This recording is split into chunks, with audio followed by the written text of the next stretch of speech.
veteran of some people I'm sure would be interested to hear about Southeast Asia, where the two gentlemen here and me are from. To kickstart, Southeast Asia is as diverse as it gets, right? We talk about $50 ARPUs in markets like Hong Kong, going down to $3 ARPUs in India and Indonesia. We talk about the geographical spread.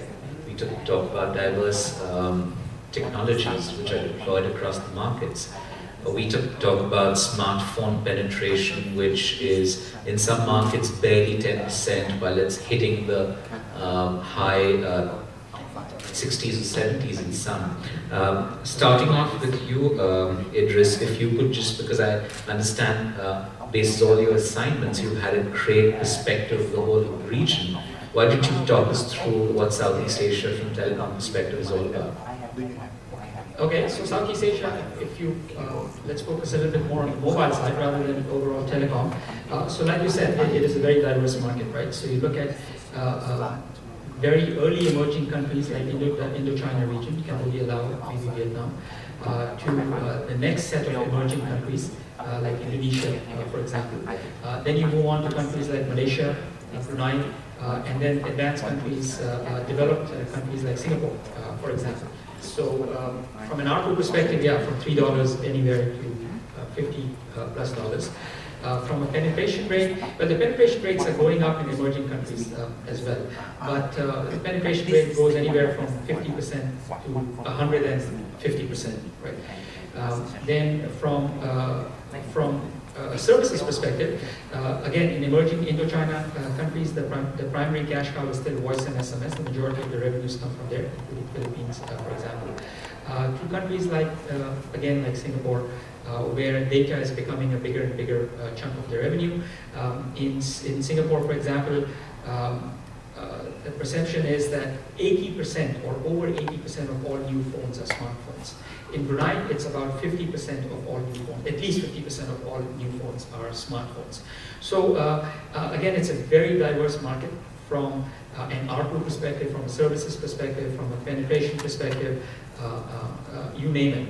So the challenges are very unique to each country. However, there are a lot of similarities also, which I think we will discuss as we go along. Mr. Ridwan, any thoughts from your side about Southeast Asia, some unique flavors, especially in Malaysia? Let me focus for Malaysia market. It's a very competitive market. We have the 2G players still, the three incumbent, Axis, Celcom, and Digi. Then we're also in the 3G space. And we have the WiMAX players, 4 WiMAX players now. And all going for the same thing, voice and more data. But everybody wants to be the voice. But on the whole, the voice market is still, the voice is, the percentage is still about 60-70% of the business. The rest is SMS and very little from data. And our broadband penetration for mobile is about 2.8 million out of 28 million population. And the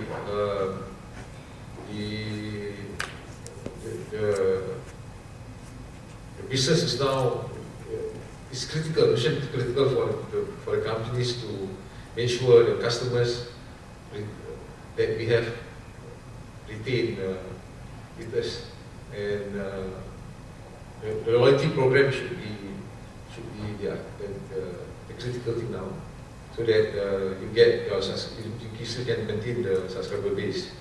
Okay, we are the 4th player for the 3G mobile, and if we look at the average EBITDA of the 3 incumbents, there is still room for. So I guess when the spectrum was auctioned, we bid for the spectrum, our business case is that there is a room for player. Then the government issue license for the WiMAX player. Then things started to change again. So this is a very difficult business to summarize, and for us in Malaysia. And now there is a plan for the government to give up the LTE spectrum. And for us, in mobile, we're just about to complete the west coast of the peninsula with our 42 Mbit network, and now so the shift. So again, to be able to retain customer, I think the important thing is that we will have to build up a very strong billing system. So recently we did swap and engage Ericsson for their support, so that we can understand our own subscriber at real time, and so that we can react to the competitors. Today we launched a program for the loyalty program that may be free SMS or free call, and the next day the competitors will come in and come up with something else. So this is very engaging, and you need a strong billing system, business support system for as a priority site to survive this in Malaysia. That's a very nice point, sir, that you made about customer connect and understanding the customer better, his habits in terms of charging, in terms of consumption, and taking it forward. Idris, talking about customer loyalty, and that's something becomes very key in Southeast Asia.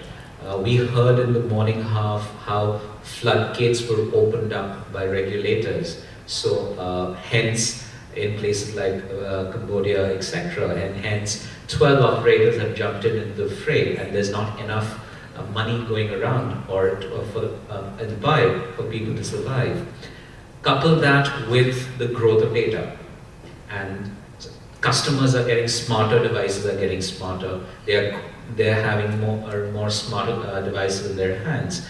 ARPUs are still low and not growing at the same pace as data consumption is growing. Talked about loyalty issues. We talked about customer retention issues in this competitive market. Where is it all heading? Is there any? How do we tackle all this? It's probably the toughest region on earth. You mean from a customer retention perspective? For example, in Brunei, at DST, we are a mobile operator. We also have a pay-TV operator. We also have broadband, etc. So one thing for us is bundling, right? So we bundle our services for customer stickiness, and we provide them some incentives to be our customers for broadband, for mobile, as well as for pay TV. Similar to, if anyone's here from Singapore, similar to what StarHub is doing with their hubbing program in Singapore. So that's one aspect. The second aspect is continuously launching applications that are specific to the market. You were talking about applications in Indonesia that are very specific to Indonesia, right? So that's something we are looking at, working with, for example, we are working in Brunei, we are working with online games and mobile games and tying it with social networking. So while Brunei is a small country, in terms of per capita usage of social networking, it's in the top 10. Everyone who's essentially online is on social networking as well. So we are trying to tie together online mobile games with social networking. So there are many such ways. And then another thing we're doing is we are working in Brunei, for example, the electricity distributor. They are moving from postpaid to prepaid meters, electric meters. So we have tied up with them, and so they can do, our customers can do top-ups of the electricity meters through SMS. Right? So there is some revenue from there, we get some commission from them, plus some revenues, etc. So we work with the government agencies, those agencies that want to deploy e-services for the citizens. Then we work on some specific apps for the market. Then we work on bundling, etc. So all of this needs to be done in combination. I think Indonesia, where you are from, is a very unique market, and a lot of innovative things happening because it's primarily a prepaid market. So is Brunei, by the way, but Indonesia is even more so, where people are, your carriers, telcos are working on, for example, Facebook bundles, or BlackBerry bundles, where a one-day bundle or a three-day bundle. So one example is Facebook being very popular. If you can do a deal with Facebook, you can provide Facebook access to your customers and not count it towards the data bucket. Yes, right. So there are various ways that we can bring up the vast revenues. It's a challenge, and it's a moving target, but we got to try. Right. For you, Moma, check here. We have three approaches for loyalty. The first one is basically usage incentives. You got more free time, airtime and so on, SMS and so on. The next one is reward redemption.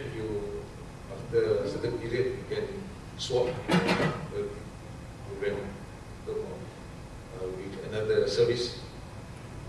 The third one is the lifestyle. We associate our loyalty program with lifestyle. One of the major shareholder of U-Mobile is the Jaya Group, which owns and manages Starbucks. Okay? So we swap from the points you get a lifestyle statement in your life, get discount for Starbucks services. The other one is Borders. We have Borders is like it's a bookstore, it's a chain of bookstore. So you get discounts there and process. So this is something that we are doing now to retain the customer which of higher value, even if it's in the voice or whatever. Yeah, in fact, there's also an interesting example from U-Mobile which I picked up in Malaysia, where you can use your telco credits to buy Facebook credits, and that's something that was launched very recently that I thought was a very interesting way to stick to Facebook users within your network. Yeah, because our group, the parent company is strong in retail, so we now are using our retail outlets like 7-Eleven. There's a strong community there from brand, so co-branding is also another way we move forward. Yeah. Singer has 20,000 outlets. They're using that as a brand, and so happened that Jaya Group also owns a company called Money Online, and which in turn bought over Frankster, and through Frankster the group owns shares in Facebook. That gives us good access so that we can associate ourselves with the messages of Facebook, the social networking. That will create a sense of to be relevant in the current lifetime for our subscribers. Right. Idris talked about it. I might as well share some examples from the Indonesian market, for example. Two of them stick in my head. One was as Bakri Telecom, which is a company that I was associated, or I had the fortune to be associated with for 6 years. 4 years back, I went to the market and actually brought God into the picture, literally. So rolled out Islamic phones. So they sold about 1.5 million of them. So what essentially was interesting there was that although there was a $3 ARPU, the 1.5 million people who bought this phone actually paid an incremental $1 to be connected to God. So the phone woke up 5 times a day to give you a prayer alert, had bookmarked the Quran, so whenever you go to it, it starts from the same surah or ayah. And that's an interesting way. So a new segment of customers, which was 35 plus mothers, opened up for them, and who chose to bring money from some other wallet and put it in the mobile wallet. It did another interesting thing. The life of a customer on Bakri Telecom is on an average, let's say about 3/4 of a year, 9 months. People who were on this phone, the life grew to 15 months. So there was a dramatic change in the life of the customer on the network. So those were interesting loyalty factors which were brought in because of the fact that another aspect of their life was controlled or bookmarked through mobile. Similar other example happened at Bakri Telecom, which I might like to share, is we did a tie-up with EA Games and rolled out gaming phones. Now that was interesting because when we analyzed the market, we looked at the market and realized that there's a huge play and a mass for mobile gaming, but only a segment of the customer could afford the $300 BSPs. So what we did was brought the same brands, which is FIFA, Need for Speed, etc., down to $35, $40 devices and put those good games in there, embedded with gaming buttons. Now, what the kids could do is not just play those games, but post the high scores on Facebook, share and create competition within each other, etc., etc. What it did was the kids who were spending $4 or $5 a month in the gaming parlors or the cyber parlors or the gaming parlors outside their house now transferred that money as ARPU to the telco because they had it became within the affordability range of their purchasing power as far as the device is concerned. So bottom line, these two were examples of interesting ways in which something which is non-telco in principle or spend non-telco was brought into the fold of a telco. From customer loyalty perspective and churn rate perspective, are there challenges in your market which you would like to talk about? So in our market, because again Brunei is a small market, we have only 2 players, and we are by far the larger player. But of course there is a churn issue. There's always a churn issue, like I said, bundling and customer loyalty programs are something we are looking at. We're looking at unique value-added services, the things that I talked about before. So that's one thing. The second thing is on the operation side, on the back-end side, we have upgraded our billing system, for example, to make it real-time billing. So customers can then actually look at their bills online at any given point to see where they are. Because given that everyone has credit limits, people can figure out how much they have approached their credit limits and how much they still want to spend, etc. So operational excellence is another thing that we can do to retain customer loyalty. So that's at the back end, operational loyalty. Then at the front end, customer counters where people go and do their transactions. So we have to make sure that our people are well trained over there, can attend to a customer within a specific time. So we have SLAs for our customer service team so that they can attend to our customers, etc. So I think customer service part is sometimes often overlooked, which includes your call centers, your 151s, to make sure you're getting the right answers, etc. So we are upgrading our call centers, also moving to unified communications, for example, training our people a lot more. So the call drop rate, the call hold rate, everything goes down. It's work in progress, we are not there yet, but we are actually upgrading our systems as well. So on the billing side for postpaid, we are just going through a billing cycle. We went through 4 months of pain because upgrading billing systems is never easy. It's a very complex problem. And then we are upgrading on the 151 call center side as well. So these are some of the things we are doing. As for U-Mobile, we again, we have 2 major blocks. Yes. One is the Jaya Group, which also owns Malaysian Money Online, which also connected to 1,000 cyber cafe. Yeah? And they're selling games. Now they're putting games into our platform. The moment you buy, you use our SIM card, you get free games. But how they earn the money will be to sell components in the game. So for instance, there is the guy who is a warrior, to buy an extra sword, longer, a spear, a shield, you have to pay extra few cents for it. So that will create 2 things. One is the engagement from that service. The other thing is taking on reload your SIM card. That's critical to us. It's because slightly more than 80% of our subscriber base, or even the average, the whole in Malaysia, the prepaid user are about 80% of the average, about 80% of the total subscriber base, and that that's a lot of things. And now in Malaysia we have MNP, mobile number portability. Yeah?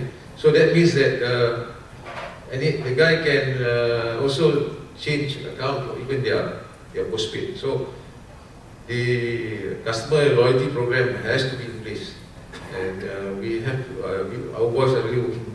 And even on the call centers, we had to replace. We had to outsource it to a new player, bigger player. This is part of a listed company.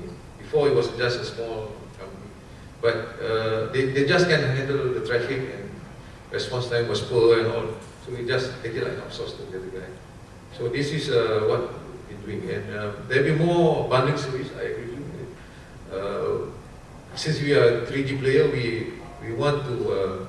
We had no choice, because when we came to the market, the other 3 incumbent players has already have their subscriber base, and for a 4-player new entrant, we had to do 2 things. One is we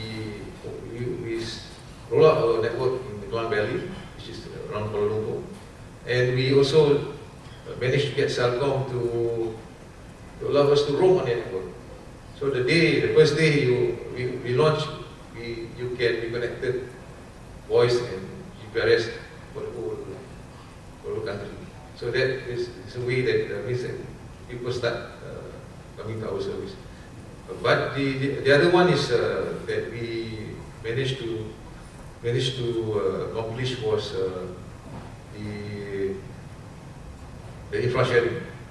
That will at the same time reduce our costs, and a lot more fund is allocated to the marketing aspect of the business instead of tie up to the infrastructure. That's a very interesting point that you made. I think in some ways both you gentlemen are integrating your companies or driving the companies in a way that leveraging on the group strengths to bring in the loyalty aspect. You talked about Starbucks and other retail business segments that you have, and you're leveraging customer loyalties and the strengths across. You talked about the ST with being so diverse, and bringing in entertainment, etc., another aspect within the group to drive in those loyalty factors. In the morning, we also heard Michael talk about in the panel that you were together, that the customer, who owns the customer, and more rapidly, it's people like Facebook or Twitter or Google who own the customer, and we happen to be just the facilitator for it. That brings in a very important subject to this OTT, and that we've been talking about, and you've been vociferously talking about it over lunch as well. They are kind of, how should I put it? They're kind of creating a very high degree of strain on the customer loyalty and the relationship we as telcos have with our customers. To give you an example from Indonesia, a customer of Facebook or a Facebook user changes probably 4 different telcos or SIM cards in a year, depending on who's offering a better access package to Facebook. So the telco becomes, in that perspective, that is incidental, and it's just the access route to Facebook who's the real client. And this guy has his loyalties attached to it. How do you see OTT? I know we've spent a lot of time on it in the morning half, but still the core of the issue going forward, whether it's VAS or whether it's services, is how does the telco perceive the OTT play, and more importantly, how do we align ourselves? What are our strengths with which we can align ourselves? Yeah, so for those of you who were in the room earlier in the morning, I think it's essentially the same points, right?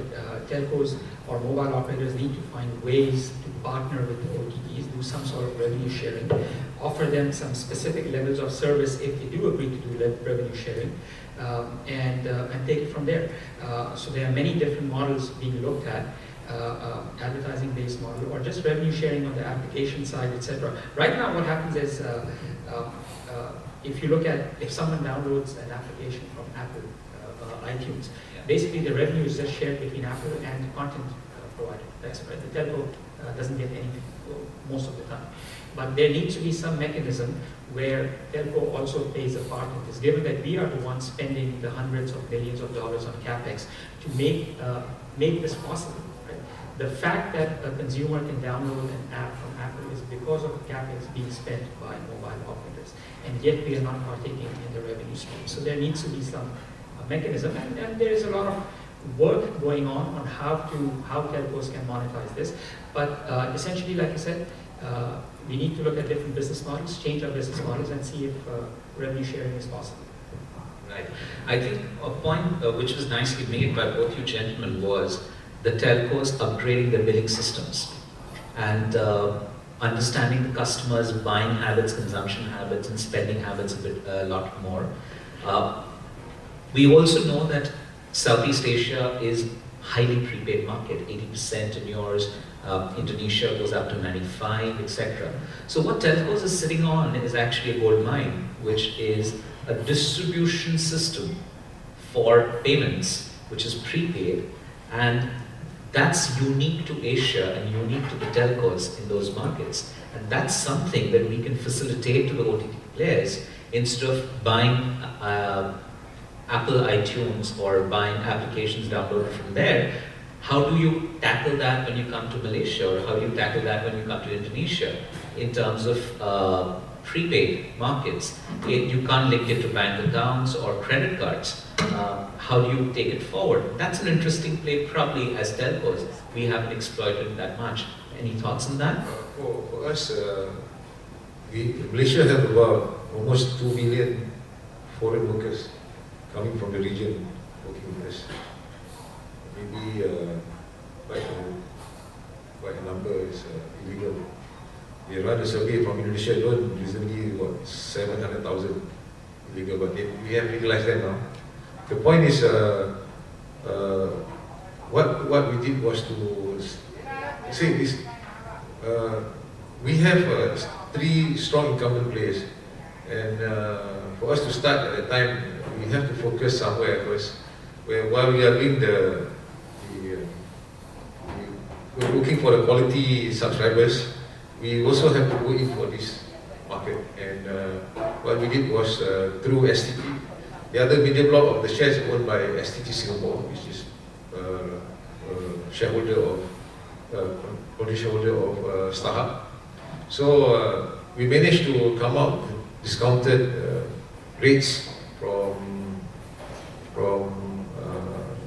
international partners through STT. So there is an economy of scale there.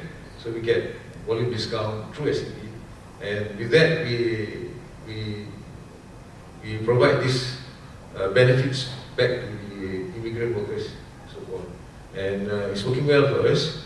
And we have the 7-Eleven as the outlet. 7-Eleven is 24 hours convenience store, and it attracts these workers to come over to the shop in the evening to top up and so on.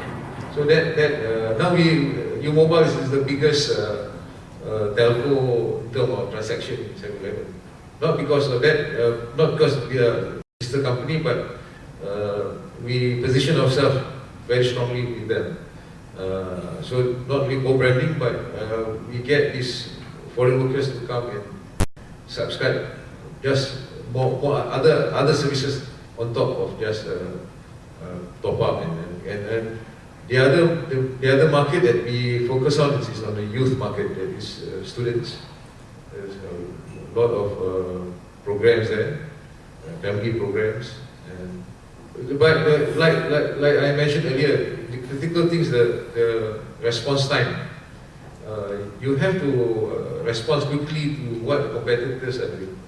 Because the moment because it's for instance DG is very strong in the prepaid market and these foreign, among the Filipinos and others, while the Celcom is strong with the Indonesian. So when we come in, of course, there will be reaction from the other telcos, and we have to act quickly to balance out. But the real advantage we have is that we have got volume discount through STT to get our pricing to be competitive for the immigrant market. I guess last parting shot which I want from the two of you is, where is it all headed? Is price the only way to fight, or us telcos, so lowering of prices and etc., is that the only way to remain competitive while there are OTT players coming and creating relationships with so-called our customers? And what's the way forward? How do we align ourselves, or what do you see from each of your markets? Price cannot be the only way, and then it becomes a drive to zero, essentially, right? I mean, already voice is commoditized, right? So you want to avoid this drive to zero because, again, you still need to spend a lot of capex every single year to upgrade your networks to keep it competitive. What I was also mentioning in the morning is that there's a lot of regulatory pressures in every market to make sure you're giving some levels of service level agreements or guaranteed quality of service to your consumers. The fines are increasing for not meeting those QoS parameters, and the QoS parameters themselves, the bar is getting higher, right, from the regulators. So you cannot stop spending on capex. So obviously, if you are only competing on price, then it's a destructive mechanism. It's a destructive spiral. So again, that's where value-added services, and everyone sees that. That's one of the reasons people are spending so much money upfront on LTE. Even though 3G has, you haven't fully sweated the assets. In fact, in a lot of countries, 3G has only been there for a few years, and already you're talking about migrating to the next generation, right? But the reason is this data explosion, video explosion. So you have to keep pace with that. And in some countries, LTE is an offload strategy, right? So in those areas where there's very, very heavy traffic in those cell sites, you basically offload it to LTE, so you at least provide some guaranteed levels of quality of service. So I think service levels, quality of service becomes an important differentiating factor. Like Dato', you just mentioned, you have the highest speed network in Malaysia, 42 megs, right? And you did that for competitive reasons. So that's certainly one way. Make sure your performance is up. Make sure your services, your customer services is up there. Make sure your billing system is the latest and greatest. And make sure your value-added services are the latest and greatest. And you're offering value to the customer in terms of bundles. And this is very unique to each market, right? The operators need to figure out what works in their market. What applications work, what services work, what bundles work, what customers want. The earlier example I was giving was DST working with the electric company, the electric board. That's one example. Mobile commerce is another thing. So, for example, we also have a lot of workers, foreign workers in Brunei, and they send a lot of remittances abroad, right? Indonesia, Philippines, etc. So we have given them a mechanism for transferring airtime on their prepaid account. And now we're looking at some mobile commerce deployments where you can do remittances, where you can do point of sales, etc. So these are some of the newer services that not only us, I think Malaysia is on the forefront, Indonesia is already doing that, Philippines is already doing that. You just have to enable this. Thanks. Objection. Like I said just now, we had no choice. So we had to differentiate ourselves. So for being a data player, we have to move with the fastest bandwidth for mobile broadband. So we roll out the 42 MB almost the whole west coast of Malaysia now. And the issue here is you have the pipe now, it's about the water. Yeah, I think yesterday we have a speaker mentioned about the drinks. Yeah. So now we have to differentiate that. There are programs now within our content group. We are working on education packages to bundle with our network. We have games, we've mentioned MOL, then maybe money online, yeah, through with MOL. So then we have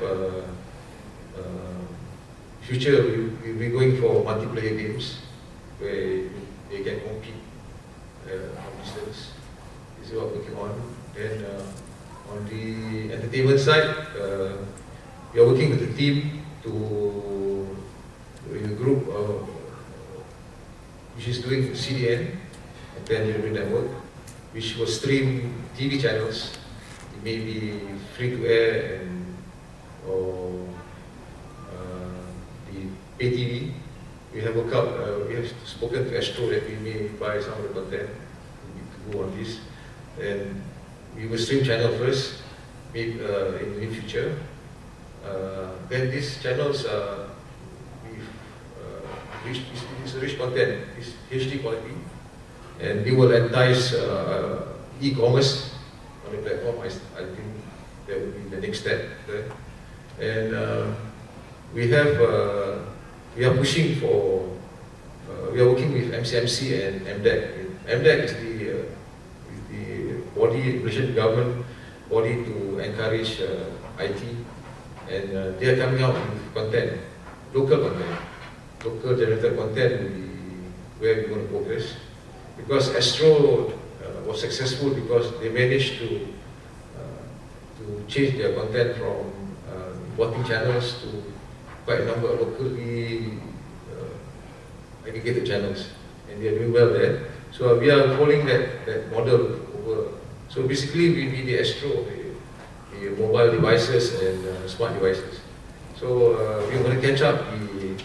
Our revenue will be focused, our services will be focused, products will focus on the area where we will create value for being the fastest broadband mobile company in the country.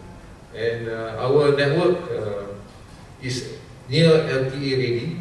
We are lucky because we came last, and after we managed to get ZTE to come out with 40 Mbit, and it is we can upgrade to 84 Mbit by software upgrade, and a little bit hardware upgrade, we can move it to more than 100 megabit.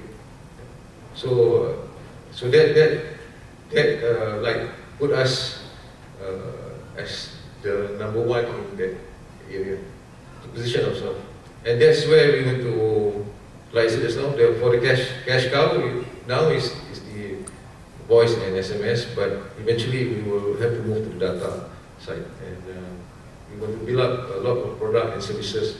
And as far as our thinking is, the subscribers are transparent about technology. They wouldn't care. They only care is that they can get their services. So that's where we're going to park ourselves.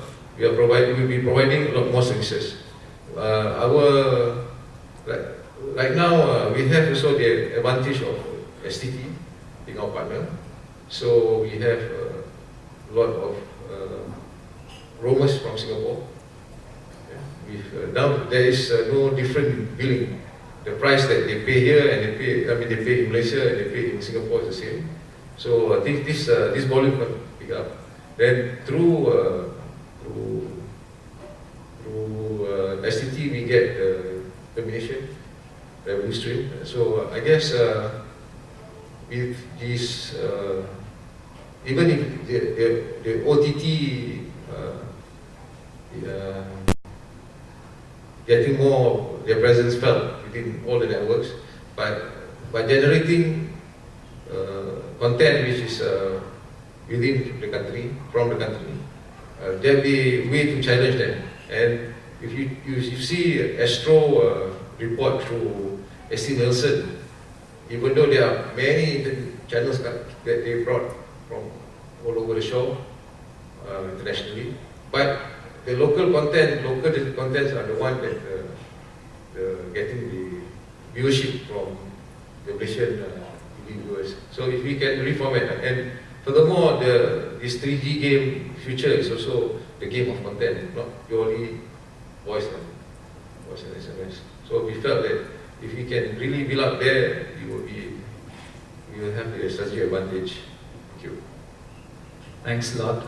Thanks a lot, the two gentlemen. I think you heard two stalwarts from Southeast Asia share experiences from their market.